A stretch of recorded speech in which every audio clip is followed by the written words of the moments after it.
Okay, we're going to zoom in a little bit on our local area here around Berea and Richmond, Kentucky. I've got the whole state up now with some earlier work. We'll turn that off and zoom into the topographic maps. We also have a number of air photos that cover the Berea College and Berea Town area, which we have used for one of our projects and will again use. We can look a little closer at the air photos, but these are image rasters. They're pixel based. We don't really need those right now, so we'll turn those off, and let's zoom into tile N44. That's the Big Hill quadrangle, and what we're going to do is download and convert some digital elevation models that are available. So again, we'll go to the Kentucky GIS site and we'll search for that.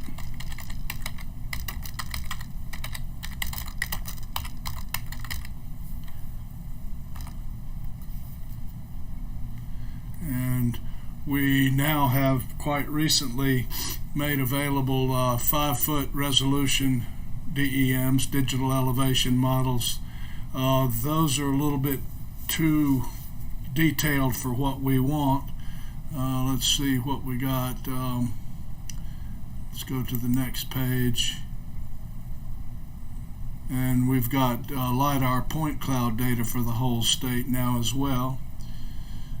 Here's what we want. We want the Kentucky State Plain Single Zone, the 30-foot DEMs from the Geological Survey. Let's go to the link, and we can look for tile N43. No, let's make it N44. That's the Big Hill quadrangle just east of Berea. We'll go ahead and download that. And we'll extract that file.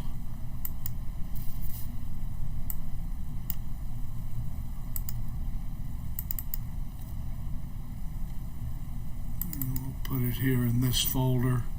Select that folder and extract. Alrighty.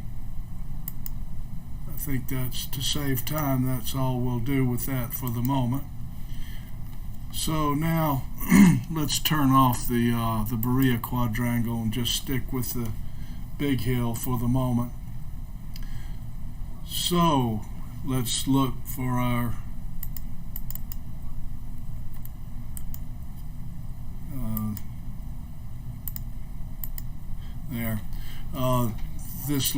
this within ArcMap version of the catalog often doesn't update unless you specifically tell it to refresh. Now this DEM, we can't add it to the map directly. We have to convert it to a raster file. So what we'll do is, that's under the conversion tools, and once again the search is helpful. If you don't remember where things are, we want to go to raster. We want DEM to raster. And we'll input our file.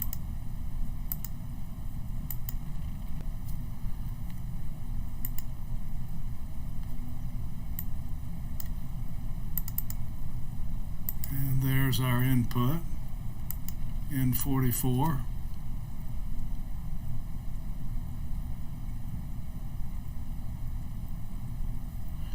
And we will put that in the same folder. We'll call it N44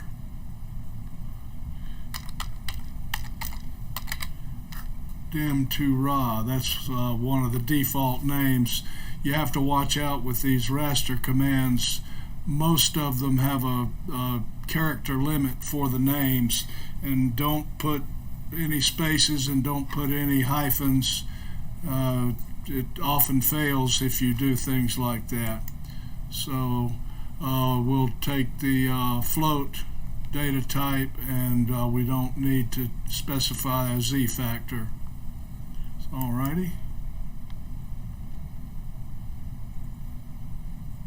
Okay, that doesn't really look like much, but and you can also see it doesn't exactly match the topo sheet. This is not necessarily the best way to choose DEM data, but it's convenient for our purposes right now. So I'll actually turn off the topo sheet for the moment and just leave the DEM. So this doesn't look like much now, but we can symbolize it. And we can either do it stretched or classified. I often turn off the graphic view. I have a little bit of trouble picking from all those different color ramps. Let's look at elevation 1. That sometimes looks pretty good, so we'll use a stretched type symbology, and that gives us looks pretty good. We can see low in the valleys from the high in the knobs elevations. We could also do it classified if we wanted to. We'll just take a quick look at that, and let's try elevation 1 again. There we go. So either way is okay. I kind of like the stretched for this.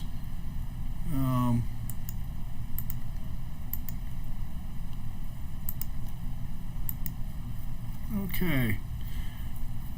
Now let me show you one more thing. I've got some stuff I've done previously. Let's look at the N43.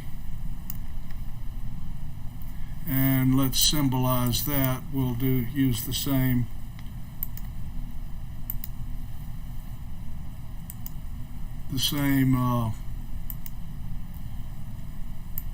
color ramp. We'll do it stretched, and you'll notice they don't really match up very well on the edges. It chooses the range you've got in your topo sheet. To get these to match up, we would have to make this into a mosaic. We can do that in the future, but for now, let's just let's turn off the N43. Now this looks fairly okay, but you can't really see much. You don't get much 3D look here. So what we can do to add to this is down in the Spatial Analyst tools, and under Surface we're going to do a hill shade. So our input raster is going to be the N44, and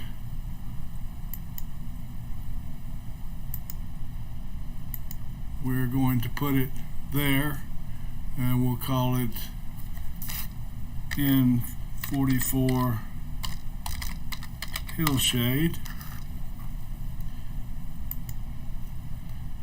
The azimuth defaults to northwest, and the altitude of the false sun that gives us a look of shadows to 45 degrees. That's generally the best. It's an odd thing about our optical system and our psychology. If the sun is in the south, in other words, if the sun is in front of the hills, all the hills look like valleys. So the sun behind the hills actually looks better. And we'll just take the defaults. They seem to work just fine.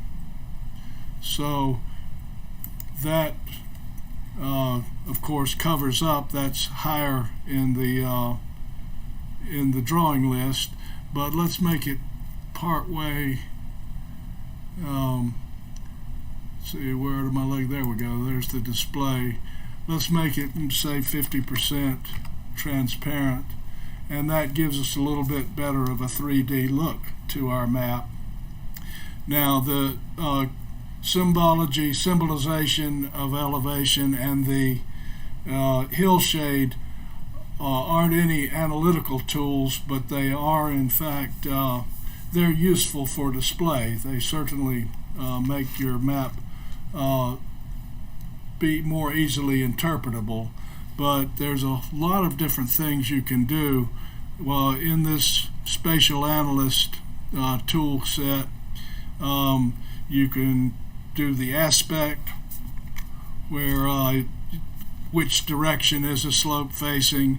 We can put contour lines in. We can do a number of different things. We can do the curvature. We can do cut and fill.